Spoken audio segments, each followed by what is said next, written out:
Hello students, my name is Kavita. मैं ICT virtual classes में आपका स्वागत करती हूं और उम्मीद करती हूं आप सभी स्वस्थ होंगे।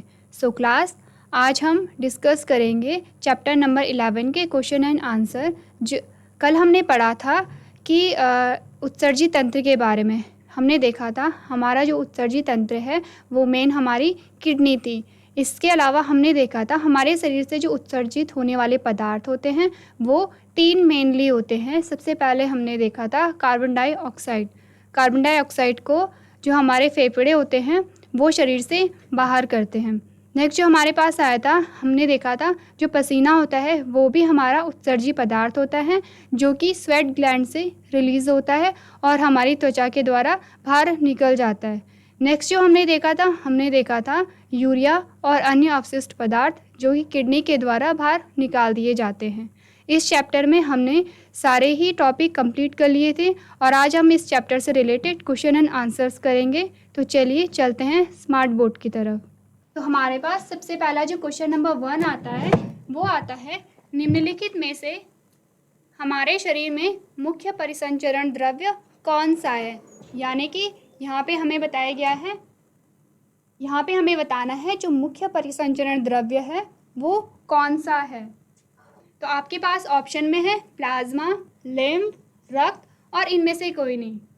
आप में से कोई बताएगा कि क्वेश्चन नंबर जो 1 है उसका आंसर क्या होगा। तो हमने बात की थी कि जो शरीर में मुख्य परिसंचरण द्रव्य होता है वो रक्त होता है और रक्त के द्वारा ही जो गैसेस होती हैं या ग्लूकोज होता है, हार्मोन्स होते हैं, वो क्या होते हैं हमारे शरीर में एक स्थान से दूसरे स्थान में जाते हैं और शरीर के सभी अंगों को ये जो सारी चीज़ें होती हैं वो प्रोवाइड करते हैं। तो क्वेश्चन नंबर 1 का जो आंसर होगा वो होगा 3rd होगा, यानी कि रक्त। नेक्स्ट जो हमारे पास क्वेश्चन आता है वो आता है, निम्नलिखित में से किसमें हीमोग्लोबिन होता है। हीमोग्लोबिन हमने पढ़ा था। तो सबसे पहले जो हमारे पास ऑप्शन में है, पहला है आरबीसी, दूसरा है डब्ल्यूबीसी। आरबीसी को हमने लिखा था आरबीसी। नेक्स्ट है प्लेटलेट्स और जो लास्ट वाला है इनमें से कोई भी नहीं। तो आप बताइए जो क्वेश्चन नंबर 2 का आंसर कौन सा होगा, हीमोग्लोबिन किस में प्रेजेंट होगा। चलिए मैं आपको बताती हूँ जो क्वेश्चन नंबर 2 का जो आंसर होगा वो होगा ए, यानी आरबीसी। हमने जब बात की थी कि आरबीसी में क्या होता है, हीमोग्लोबिन प्रेजेंट होता है और हीमोग्लोबिन का जो मुख्य कार्य क्या होता है हमने देखा था। हीमोग्लोबिन का जो मुख्य कार्य होता है वो ऑक्सीजन और CO2 को क्या करना था, ट्रांसपोर्ट करना था। हीमोग्लोबिन के थ्रू ही जो ऑक्सीजन होती है वो हमारे फेफड़ों से पूरे अंगों में जाती है और जो कार्बन डाइऑक्साइड होती है वो हमारे पूरे शरीर से फेफड़ों में जाती है और फेफड़ों से जो CO2 होती है वो हमारे शरीर से बाहर निकल जाती है। इसे ही हमने क्या कहा था, उत्सर्जन कहा था। यानी कि जो हीमोग्लोबिन होता है वो उत्सर्जन में भी इम्पॉर्टेंट होता है। नेक्स्ट जो हमारे पास टॉप क्वेश्चन आता है वो आता है कि डब्ल्यूबीसी का क्या कार्य है। डब्ल्यूबीसी की फुल फॉर्म हमने क्या कही थी, वाइट ब्लड सेल्स, यानी श्वेत रक्त कणिकाएं। यानी कि डब्ल्यूबीसी किसका पार्ट है, डब्ल्यूबीसी रक्त का पार्ट है। तो आपके पास ऑप्शन में है, सबसे पहला है ऑक्सीजन का परिवहन, दूसरा है कीटाणुओं के खिलाफ लड़ाई, 3rd है रक्त के थक्के में शामिल, या ये सभी। आपके पास समय है और आप इसका आंसर दे सकते हैं। चलिए मैं आपको बताती हूँ क्वेश्चन नंबर जो 3rd का आंसर है वो है बी, यानी कीटाणुओं के खिलाफ लड़ाई। यानी जो डब्ल्यूबीसी होते हैं, जो भी हानिकारक कीटाणु हमारे शरीर में आते हैं तो वो क्या करते हैं, उन्हें शरीर से बाहर कर देते हैं। अर्थात हम ये कह सकते हैं जो डब्ल्यूबीसी का जो काम होता है वो क्या होता है, हमारे शरीर को रक्षा प्रदान करता है। कौन, डब्ल्यूबीसी। यानी डब्ल्यूबीसी का जो काम है वो होता है शरीर को रक्षा प्रदान करना। और शरीर को कैसे रक्षा प्रदान करते हैं, ये कीटाणुओं को क्या करते हैं, शरीर से बाहर निकाल देते हैं। नेक्स्ट जो हमारे पास क्वेश्चन आता है वो है रक्त प्लेटलेट्स मदद करते हैं। यानी ये कह रहा है कि जो ब्लड प्लेटलेट्स होती हैं वो किस चीज़ में मदद करती हैं। आपके पास ऑप्शन है मूत्र के गठन में, यानी कि यूरिया के फॉर्मेशन में, सेकंड है मूत्र के उत्सर्जन में यानी कि यूरिया के एक्सक्रीशन में। नेक्स्ट आता है पसीना, यानी क्या ये पसीने को बनाते हैं। और लास्ट है रक्त के थक्के में। तो बताइए जो क्वेश्चन नंबर 4 का जो आंसर होगा इनमें से कौन सा होगा। चलिए मैं आपको बताती हूँ क्वेश्चन नंबर 4 का जो आंसर होगा वो होगा डी, यानी कि रक्त के थक्के में। जो हमारी ब्लड प्लेटलेट्स होती हैं उनका क्या काम होता है, रक्त का थक्का जमाना। इन क्वेश्चनों के माध्यम से जो हमारे जो ब्लड की जो 3 सेल्स होती हैं हमने उन तीनों का ही काम देखा। यानी कि सबसे पहले हमारे पास क्या आया था, हमारे पास आया था आरबीसी। आरबीसी में क्या होता है, हीमोग्लोबिन होता है। हीमोग्लोबिन क्या करता है, ऑक्सीजन और CO2 का क्या करता है, परिवहन करता है। तो ये तो काम था आरबीसी का। नेक्स्ट हमने पढ़ा था डब्ल्यूबीसी के बारे में, और ये क्या करता है, शरीर को रक्षा प्रदान करता है।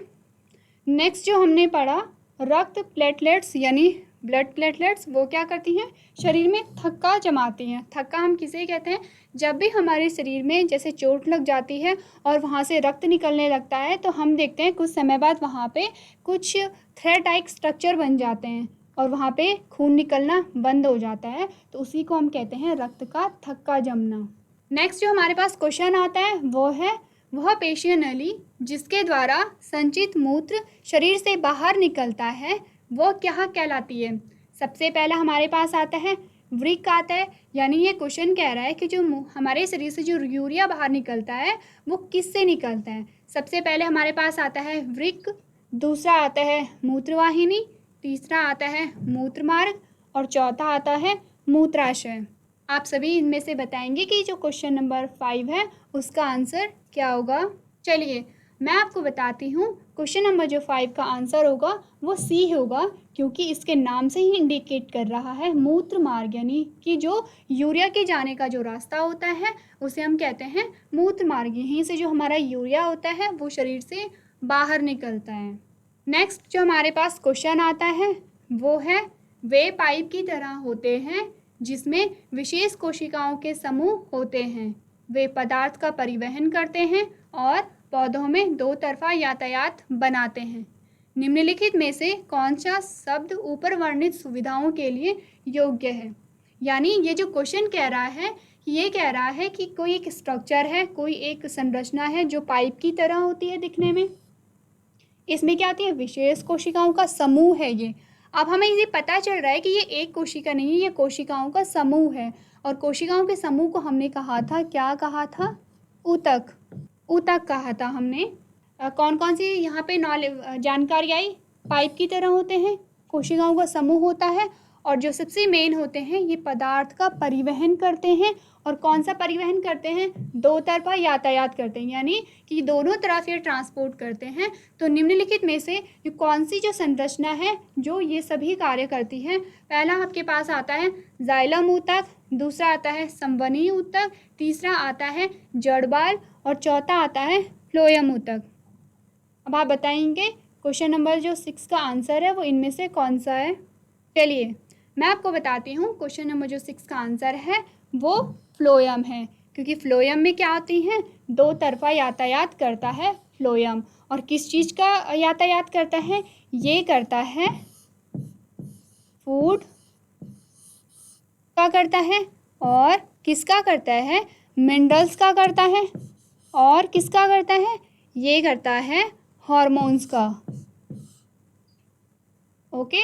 और यहाँ पे अगर हम जाइलम की बात करें, जाइलम की अगर हम बात करें तो जाइलम किसका यातायात करता है, ये करता है जल का। यानी कि जाइलम जो यहाँ से वर्ड है ये क्या करता है, जाइलम का संवहन करता है। नेक्स्ट जो क्वेश्चन नंबर 7 हमारे पास आता है, ये कह रहा है रक्त और ऊतकों के बीच पोषक तत्वों का अवशोषण और श्वसन गैसों का आदान प्रदान होता है। यानी कि क्या होता है, रक्त और ऊतक होते हैं, तो रक्त क्या करते हैं, ऊतकों में ऑक्सीजन भी लेके जाते हैं और वहाँ से CO2 लेके आते हैं, वहाँ पे ग्लूकोज प्रोवाइड कराते हैं, और जो नेसेसरी हार्मोन्स होते हैं वहाँ पे भी लेके जाते हैं। तो ऊतकों, रक्त और ऊतकों के बीच होने वाला जो तत्वों का अवशोषण होता है या श्वसन होता है गैसों का, जो भी आदान प्रदान होता है वो इनमें से किन के द्वारा होता है। सबसे पहला आया नसों के द्वारा, नेक्स्ट आया धमनियों के द्वारा, नेक्स्ट आया दिल के द्वारा, और जो लास्ट जो ऑप्शन है वो है कोशिकाओं के द्वारा। तो बताइए इनमें से जो क्वेश्चन नंबर 7 का आंसर होगा वो कौन सा होगा। चलिए मैं आपको बताती हूँ, जो क्वेश्चन नंबर 7 का जो आंसर होता है वो होता है कोशिकाओं के द्वारा, क्योंकि हमने कहा था कि जो शरीर की संरचनात्मक इकाई होती है वो कोशिका होती है, और रक्त जो भी परिवहन करता है वो कहाँ लेके जाता है, वो कोशिकाओं में लेके जाता है, और कोशिकाओं से मिलके क्या बनता है, ऊतक बनता है। तो क्वेश्चन नंबर 7 का जो आंसर हुआ वो हुआ डी। नेक्स्ट जो हमारे पास क्वेश्चन आता है क्वेश्चन नंबर 8, ये कह रहा है मानव शरीर के निम्नलिखित में से किस अंग में पसीने की ग्रंथियां अनुपस्थित होती हैं। यानी कि आप इस क्वेश्चन को ऐसे कह सकते हैं कि हमारे कौन से अंग से पसीना नहीं निकलता है, क्योंकि जहाँ पे ग्रंथि अनुपस्थित होंगी वहाँ पे पसीना नहीं निकलेगा। तो इस क्वेश्चन का आंसर आप बताएंगे। आपके ऑप्शन है पहला खोपड़ी, नेक्स्ट है बगल, नेक्स्ट है होंठ, और लास्ट है हथेली। आपके क्वेश्चन नंबर 8 का जो आंसर है वो होगा हमारी होंठ से, क्योंकि आपने देखा होगा कि हमारे होंठ से कभी पसीना नहीं निकलता है। तो क्वेश्चन नंबर 8 का जो आंसर हुआ वो होगा सी। नेक्स्ट जो हमारे पास क्वेश्चन आता है वो है क्वेश्चन नंबर 9। इसमें ये कह रहा है एक ऊंचे पेड़ में मिट्टी से पानी और खनिजों को खींचने के लिए कौन सा बल जिम्मेदार है। यानी कि ये क्या कह रहा है, हमने कहा था कि जो पेड़ होते हैं वो मिट्टी से क्या लेते हैं, पानी और खनिजों को लेते हैं, पानी और खनिजों को लेते हैं। और हमने ये भी देखा है कि जो मिट्टी से जो पानी और खनिजों का जो ट्रांसपोर्ट होता है यानी परिवहन होता है, वो अभी हमने देखा था वो जाइलम के थ्रू होता है। तो पानी जो मिट्टी से जो पानी और खनिजों को खींचने के लिए यहाँ पे कौन सा बल जिम्मेदार है, यानी यहाँ पे एक फोर्स की बात कर रहा है कि यहाँ पे किस फोर्स के थ्रू जो खनिज लवण और वाटर होते हैं वो जाइलम के थ्रू प्लांट के अपर पार्ट में जाते हैं। तो सबसे पहला है हमारे पास गुरुत्वाकर्षण बल, सेकेंड है हमारे पास परिवहन बल, तीसरा है आपके पास चूषण बल, और चौथा है आपके पास चालन बल। आप में से कोई बताएगा क्वेश्चन नंबर 9 का जो आंसर है वो क्या होगा। चलिए मैं आपको बताती हूँ, क्वेश्चन नंबर 9 का जो आंसर होगा वो होगा चूषण बल।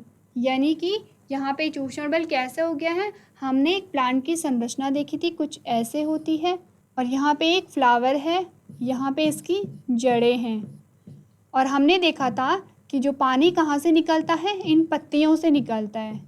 पत्तियों से कैसे निकलेगा, जब यहाँ पे क्या होगा, यहाँ पे सनलाइट आएंगी, तो सनलाइट आके क्या होगा, ये जो पत्तियाँ होती हैं ये एक तरफ से पानी को क्या करेंगी, शक करेंगी, यानी हम अगर इसे अपनी लैंग्वेज में कहें तो चूसती हैं। जैसे यहाँ पे लीफ से पानी को ऊपर की ओर चूसा जाएगा तो यहाँ से क्या होता है, वाटर ऊपर की ओर आ जाता है। तो क्वेश्चन नंबर जो 9 का जो आंसर है वो है सी।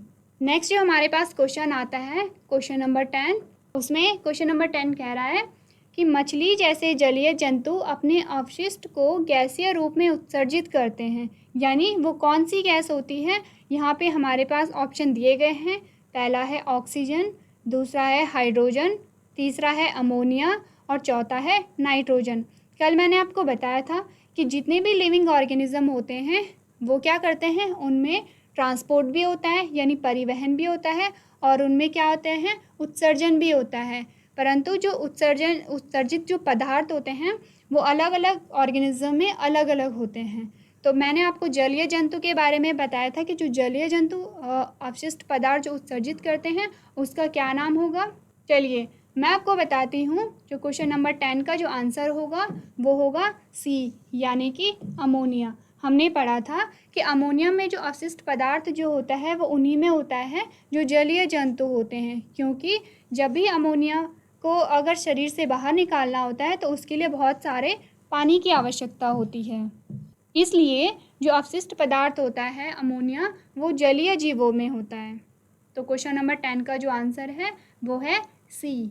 नेक्स्ट जो हमारे पास आता है, निम्नलिखित में से सत्य और असत्य कथनों का चयन कीजिए। उसमें से सबसे पहला जो हमारे पास आता है वो है रक्त कार्बन डाइऑक्साइड को शरीर के अंगों से फेफड़ों तक ले जाता है। तो बताइए ये जो कथन है ये सत्य है या असत्य है? तो ये जो कथन है ये सत्य है, यानी कि रक्त क्या करता है, कार्बन डाइऑक्साइड को शरीर के अंगों से फेफड़ों तक लेके जाता है, और ऑक्सीजन का क्या करता है, ऑक्सीजन को फेफड़ों से रक्त में लेके जाता है। तो ये जो पहला वाला जो हमारा पॉइंट था वो है सत्य। नेक्स्ट जो हमारे पास आता है वो आता है श्वेत रक्त कोशिकाएं रक्त के थक्के जमने में शामिल होती हैं।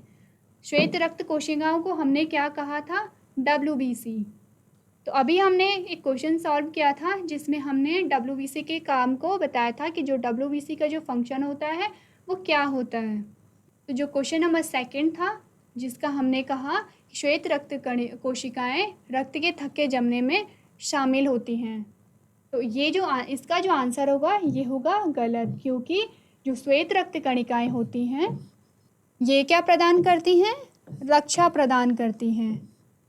और थक्के जमने की बात जब हमने की थी तो थक्का जमने में किसका योगदान होता है, वो होता है ब्लड प्लेटलेट्स का। इसलिए जो हमारा जो सेकंड जो पॉइंट है वो क्या होगा, असत्य होगा। नेक्स्ट जो हमारे पास आता है सिराओं में वॉल्व होते हैं, ये कथन सत्य है या असत्य है?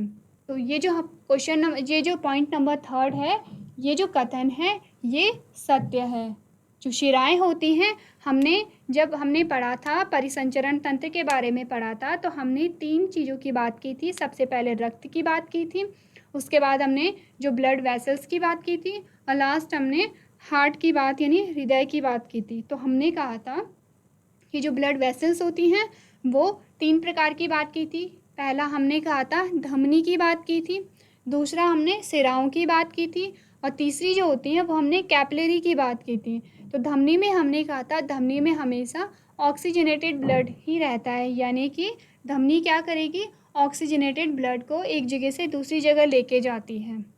और जो शिराएं होती हैं वो डीऑक्सीजनेटेड ब्लड को लेके जाएंगी, यानी जिस ब्लड में CO2 प्रेजेंट होगा ये उस ब्लड को क्या करती हैं, एक जगह से दूसरी जगह लेके जाती हैं। तो यहाँ पे ये कह रहा है कि क्या शिराओं में वॉल्व होते हैं? हाँ, शिराओं में वॉल्व होते हैं। ये वॉल्व क्या करते हैं, जैसे कि शिराओं से जब अगर ब्लड ऑर्गन से जब फेफड़ों में जाता है तो ये जो ब्लड है इसका जो फ्लो है ये बैकवर्ड फ्लो ना हो, यानी ये वापस से फेफड़ों में पहुँचने से पहले वापस अंगों में दोबारा ना आ जाए, इसलिए इनमें क्या होते हैं, वॉल्व होते हैं। और ये वॉल्व क्या करते हैं कि ये ब्लड को पीछे सर्कुलेट नहीं होने देते हैं। तो जो थर्ड जो हमारे पास है उसका जो आंसर है वो है सत्य। नेक्स्ट जो हमारे पास आता है वो है क्वेश्चन नंबर 4। ये कहता है हृदय रक्त के परिवहन के लिए एक पंप के रूप में कार्य करता है। यानी कि अभी हमने बात की थी परिवहन की बात की थी, परिसंचरण तंत्र की बात की थी, और अभी मैंने आपको बताया था कि जो हृदय का जो काम होता है वो क्या होता है, पंप के रूप में होता है। यानी हृदय हमारे शरीर में ब्लड को पंप करता है, और किसके द्वारा करता है, ऑक्सीजनेटेड ब्लड को ये धमनी के द्वारा फेंकता है, और उसके बाद जो शिराएं होती हैं इसमें डीऑक्सीजनेटेड ब्लड को लेके आती हैं। तो जो इसका आंसर हो गया ये हो गया सत्य। नेक्स्ट जो हमारे पास आता है धमनियों की दीवारें पतली होती हैं जबकि शिराओं की दीवारें मोटी होती हैं। धमनियों की जब हमने बात की थी तो हमने वही बात की थी, धमनियाँ क्या लेके जाएंगी, ऑक्सीजनेटेड ब्लड को लेके जाएंगी, और शिराएं क्या लेके जाएंगी, ये डीऑक्सीजनेटेड ब्लड को लेके जाएंगी। तो जो पॉइंट नंबर 5 है उसका जो आंसर होगा उसका आंसर होगा असत्य। यानी जो धमनियों की दीवार होती है वो मोटी होती है और शिराओं की जो दीवारें होती हैं वो पतली होती हैं। क्यों?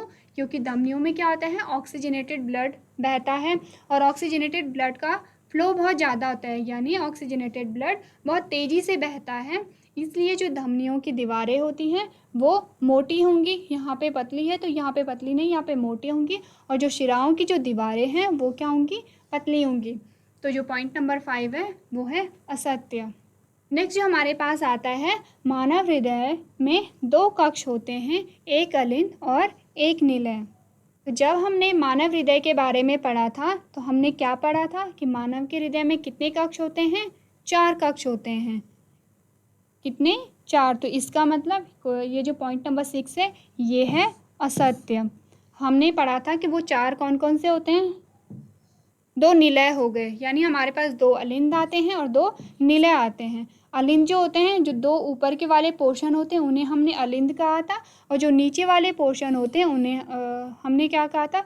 जो ऊपर वाले पोर्शनों को हमने अलिंद कहा और नीचे वाले पोर्शन को हमने निलय कहा। चलिए नेक्स्ट जो हमारे पास आता है, हमारे पास जो नेक्स्ट पॉइंट आता है वो कहता है कि हृदय के कक्षों के बीच विभाजन ऑक्सीजन से भरपूर रक्त को कार्बन डाइऑक्सीजन से भरपूर रक्त के साथ मिलने से रोकता है। यानी ये क्या कह रहा है? हमारे जो हृदय के कक्ष होते हैं उनके बीच जो विभाजन होते हैं वो ऑक्सीजन से भरपूर रक्त को कार्बन डाइऑक्साइड से भरपूर रक्त के साथ मिलने से रोकते हैं। यानी जो विभाजन होता है वो विभाजन क्या करता है? जो डीऑक्सीजनेटेड ब्लड और ऑक्सीजनेटेड ब्लड को मिलने से रोकता है। तो बताइए ये जो इसका आंसर सत्य होगा या असत्य होगा? तो इसका जो आंसर है वो है सत्य। यानी जो हमारे हृदय के कक्षों में जो ब्लड होता है वो मिक्स नहीं होता है, इसीलिए उनके बीच में जो होते हैं विभाजन किए जाते हैं। नेक्स्ट जो हमारे पास आता है वो आता है स्टेथोस्कोप। दिल की आवाज़ को बढ़ाने वाला उपकरण है। हमने स्टेथोस्कोप के बारे में पढ़ा था जब हम हार्ट के बारे में पढ़ रहे थे, और हमने कहा था कि जो हार्ट जितनी भी बार ब्लड पंप करता है तो उतनी बार जो हमारी क्या होती हैं, धड़कनें सुनाई देती हैं। और हमने ये पढ़ा था कि जो 1 मिनट में जो धड़कनें होती हैं वो 72 से 80 होता है, यानी 72 to 80 पर मिनट होता है। तो जब भी हम डॉक्टर के पास जाते हैं तो डॉक्टर हमारी दिल की धड़कनें सुनता है, और वो कौन सा उपकरण होता है? वो होता है स्टेथोस्कोप। यानी कि ये जो पॉइंट है ये होगा सत्य। नेक्स्ट जो पॉइंट आता है पॉइंट नंबर 9, उसमें है हृदय के विभिन्न कक्षों की लयबद्ध धड़कन शरीर के विभिन्न भागों में रक्त के संचार को बनाए रखती है। यानी कि जो विभिन्न कक्षों में लयबद्ध धड़कनें जो होती हैं, हमने पढ़ा था हृदय के जो लयबद्ध जो धड़कन होती है उसमें से 2 साउंड निकलते थे। पहला साउंड था लब और दूसरा साउंड था डब। तो ये क्या करता है? शरीर के विभिन्न भागों में रक्त के संचार को बनाए रखती हैं, क्योंकि इन्हीं जो धड़कनों के द्वारा क्या होती हैं? ब्लड पंप होता है। जब भी ब्लड पंप होता है तो ये धड़कनें हमें सुनाई देती हैं। तो इसका मतलब है जो पॉइंट नंबर 9 का जो आंसर है वो है सत्य। नेक्स्ट जो हमारे पास आता है, जब रक्त दोनों किडनी तक पहुंचता है तो उसमें केवल हानिकारक पदार्थ होते हैं। कल हमने किडनी की बात की थी। किडनी क्या है? हमारा उत्सर्जी अंग है, और हमने कहा था कि जो मेन जो उत्सर्जन होता है वो किडनी के द्वारा होता है, और यूरिया प्लस जो अन्य अवशिष्ट पदार्थ होते हैं।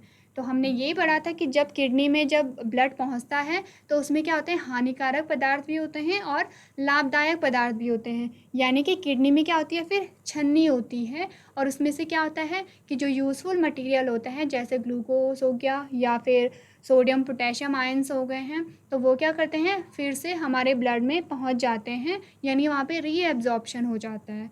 और जो हानिकारक पदार्थ होते हैं वो पानी के साथ मिक्स हो जाते हैं और यूरिया के साथ निकल जाते हैं। यानी कि किडनी में क्या होते हैं? दोनों तरीके के पदार्थ हमें देखने को मिलते हैं।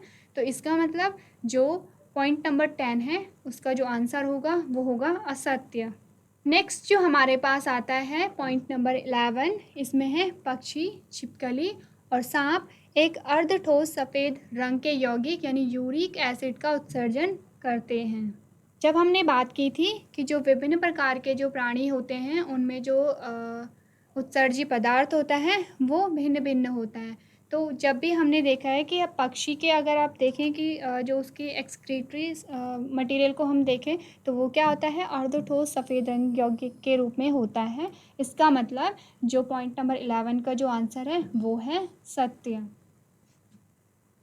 नेक्स्ट और लास्ट जो हमारे पास आता है वो आता है वाष्पोत्सर्जन पौधों को शीतलता प्रदान करते हैं। वाष्पोत्सर्जन क्या कहा था हमने कहा था कि जो एक्स्ट्रा वाटर होता है यानी जो एक्स्ट्रा पानी होता है प्लांट्स में वो उनकी पत्तियों के द्वारा बाहर निकल जाता है। तो जब पानी बाहर निकल जाता है तो ये क्या करते हैं? वहाँ पे शीतलता प्रदान करता है। यानी कि जो पॉइंट नंबर 12 है वो क्या होगा? सत्य।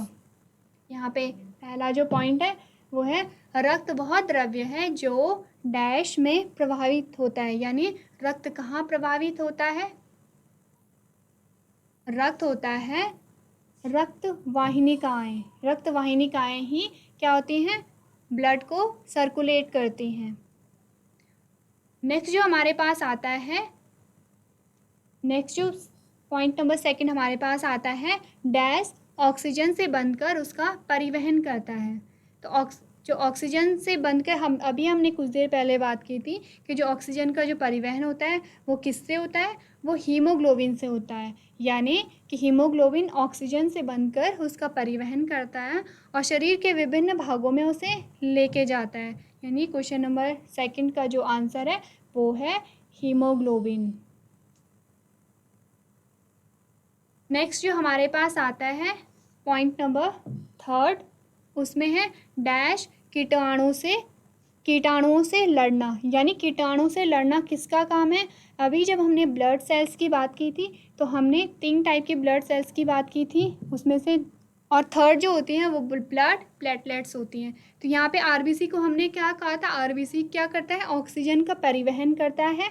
और जो आरबीसी में क्या होती हैं? हीमोग्लोबिन प्रेजेंट होती हैं जो क्या करती हैं? ऑक्सीजन का परिवहन करती हैं। और डब्ल्यूबीसी क्या होती है? डब्ल्यूबीसी का जो काम होता है वो रक्षा प्रदान करना होता है। यानी वो किससे रक्षा प्रदान करता है? हमें कीटाणुओं से रक्षा प्रदान करता है। तो क्वेश्चन नंबर जो 3 का जो आंसर होता है वो है डब्ल्यूबीसी। चलिए, तो आज हमने क्वेश्चन और आंसर्स किए, उसको हम एक बार फिर से देख लेते हैं। अब हमने क्वेश्चन आंसर जब डिस्कस किए तो हमारे पास कौन कौन से टॉपिक थे? हमारे पास टॉपिक थे परिवहन और उत्सर्जन, यानी कि परिवहन हमारे जो शरीर में होता है वो कैसे होता है और उत्सर्जन कैसे होता है। परिवहन को करने के लिए हमने कहा था कि हमारे पास परिसंचरण तंत्र होता है। हमने कहा था हमारे पास परिसंचरण तंत्र है और परिसंचरण तंत्र का जो मेन द्रव्य था वो था रक्त था।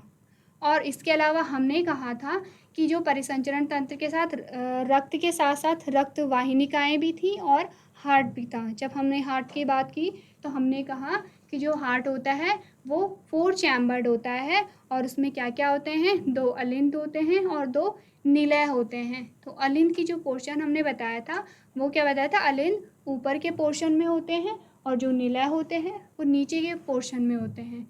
नेक्स्ट हमने बात की थी जो ब्लड सेल्स होती हैं उनका क्या काम होता है? आरबीसी क्या करता है? ऑक्सीजन और CO2 को लेके जाता है। और डब्ल्यूबीसी की हमने जब बात की थी तो हमने कहा था कि डब्ल्यूबीसी शरीर में रक्षा प्रदान करता है। ये क्या करता है? कीटाणुओं के खिलाफ हमारी रक्षा करता है। ये नेक्स्ट जो हमने कहा था कि जो ब्लड का जो 3rd पार्ट है यानी कि रक्त प्लेटलेट्स वो क्या काम करती हैं? हमने कहा वो रक्त के थक्के जमाने में काम करती हैं। अगर हमारे शरीर में ये रक्त प्लेटलेट्स नहीं होती तो क्या होता? अगर हमारा कहीं पे हाथ कट जाता और वहाँ से अगर रक्त निकलना शुरू होता तो वो रक्त का थक्का नहीं जमता और रक्त निकलते रहता है और एट लास्ट क्या हो जाती है? इंसान की मृत्यु भी हो सकती है। नेक्स्ट जो हमने पढ़ा था, हमने उत्सर्जन तंत्र के बारे में पढ़ा था और हमने कहा था कि जो वृक्क यानी किडनी होती है वो हमारा मुख्य उत्सर्जी अंग होता है। तो किडनी जो हमारे पास होती है वो एक पेयर में होती हैं और क्या होती है? वो हमारी बैक साइड में किडनी के दोनों तरफ होती हैं। तो क्लास, आज हमने चैप्टर नंबर 11 के क्वेश्चन एंड आंसर्स डिस्कस किए हैं। आई होप आपके कॉन्सेप्ट इस चैप्टर के क्लियर हो गए होंगे। कल से हम एक नया चैप्टर स्टार्ट करेंगे और अभी तक क्लास में बने रहने के लिए धन्यवाद।